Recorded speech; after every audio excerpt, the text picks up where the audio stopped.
Assalamualaikum warahmatullahi wabarakatuh. Salam dan bahagia Bapak Ibu guru hebat di segala penjuru tanah air. Perkenalkan, saya Meldawati, calon guru penggerak angkatan 11 Kabupaten Sumba Barat Daya, Nusa Tenggara Timur. Pada penghujung modul 2.1 ini, izinkan saya memaparkan koneksi antar materi terkait pemahaman saya pada pembelajaran berdiferensiasi. Adapun pertanyaan yang perlu kita respon, yakni buatlah kesimpulan tentang apa yang dimaksud dengan pembelajaran berdiferensiasi dan bagaimana hal ini dapat dilakukan di kelas. Pembelajaran berdiferensiasi yang saya pahami yakni usaha guru dalam menyesuaikan proses pembelajaran di kelas untuk memenuhi kebutuhan belajar murid. Pembelajaran berdiferensiasi adalah pembelajaran untuk mendukung semua murid di dalam kelas karena setiap anak adalah unik, mereka memiliki kelebihan dan kekurangannya masing-masing, mereka memiliki minat, gaya belajar, kebiasaan, pola pikir, kemampuan literasi, dan lain-lain. Nah, dari kebutuhan siswa yang berbeda-beda ini, disinilah diperlukan usaha guru untuk dapat memenuhi kebutuhan belajar murid yang berbeda-beda agar murid dapat belajar dan merasa nyaman, senang, bahagia sesuai dengan kebutuhannya. Setelah memahami apa itu pembelajaran berdiferensiasi, sekarang kita akan merespon pertanyaan kedua, yakni jelaskan bagaimana pembelajaran berdiferensiasi dapat memenuhi kebutuhan belajar murid dan membantu mencapai hasil belajar yang optimal. Dan untuk dapat melakukan pembelajaran berdiferensiasi di kelas, guru harus memahami, pertama, memahami tujuan pembelajaran, kedua, melakukan manajemen kelas yang efektif, ketiga, menciptakan lingkungan belajar yang mengundang murid untuk belajar, keempat, mengetahui dan merespon kebutuhan belajar murid, dan terakhir, melakukan penilaian berkelanjutan. Dan yang berkaitan dengan kebutuhan belajar murid, guru harus memahami 3 aspek berikut, yakni kesiapan belajar murid atau readiness, profil belajar murid, dan minat murid. Dan mari kita mengulas sedikit terkait dengan kesiapan belajar murid atau readiness.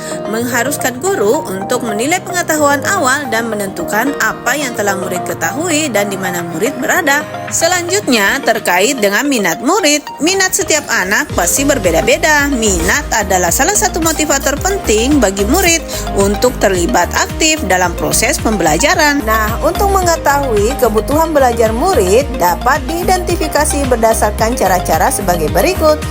Yang pertama, guru mengamati perilaku murid, kemudian mengidentifikasi pengetahuan awal. Cara berikutnya, guru dapat mereview dan melakukan refleksi terhadap praktik pembelajaran dan berbicara dengan guru serta murid sebelumnya. Selanjutnya, guru dapat mempelajari atau membaca rapor murid di kelas dan menggunakan berbagai penilaian formatif serta diagnostik. Selain mempelajari kebutuhan belajar murid, guru juga perlu mengetahui strategi penerapan pembelajaran. Strategi penerapan pembelajaran itu sendiri terbagi atas 3, yakni diferensiasi konten, diferensiasi proses, dan diferensiasi produk.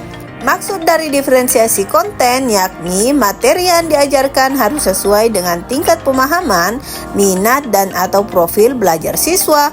Misalnya, memberikan teks bacaan materi dalam berbagai variasi dan bentuk. Diferensiasi proses itu sendiri merupakan metode pembelajaran yang diberikan bersifat beragam dan bebas seperti diskusi kelompok, pembelajaran mandiri, atau proyek kolaboratif, dan lain-lain disesuaikan dengan gaya belajar murid. Strategi penerapan pembelajaran berdiferensiasi yang terakhir yakni diferensiasi produk, di mana siswa diberi kebebasan menunjukkan pemahaman mereka dalam memilih variasi hasil penugasan seperti membuat PowerPoint, tulisan esai, infografis, poster, video, atau bentuk bebas lainnya. Nah, itu dia Bapak Ibu guru hebat, strategi penerapan pembelajaran berdiferensiasi yang perlu guru pahami. Dan masih dalam lanjutan pertanyaan yang kedua, jelaskan pula bagaimana Anda melihat kaitan antara materi dalam modul ini dengan modul lain di program pendidikan guru penggerak. Keterkaitan modul 1.1 dengan modul 2.1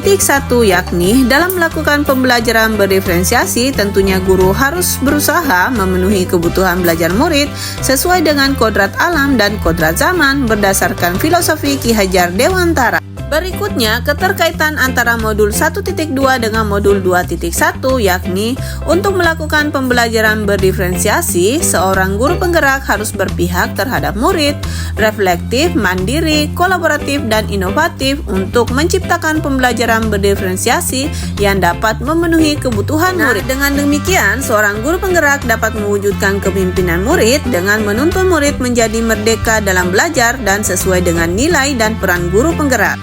Keterkaitan modul 1.3 dengan modul 2.1, yakni pembelajaran berdiferensiasi dapat menjadi salah satu strategi untuk mewujudkan visi guru penggerak yang berpihak terhadap murid. Dan keterkaitan modul yang terakhir, yakni antara modul 1.4 dan modul 2.1, yakni untuk pelaksanaan pembelajaran berdiferensiasi antara guru dan murid harus ada kesepakatan kelas terlebih dahulu agar proses pembelajaran dapat berjalan dengan baik sesuai dengan nilai-nilai budaya positif. Dan demikian Bapak Ibu guru hebat terkait pemaparan koneksi antar materi modul 2.1.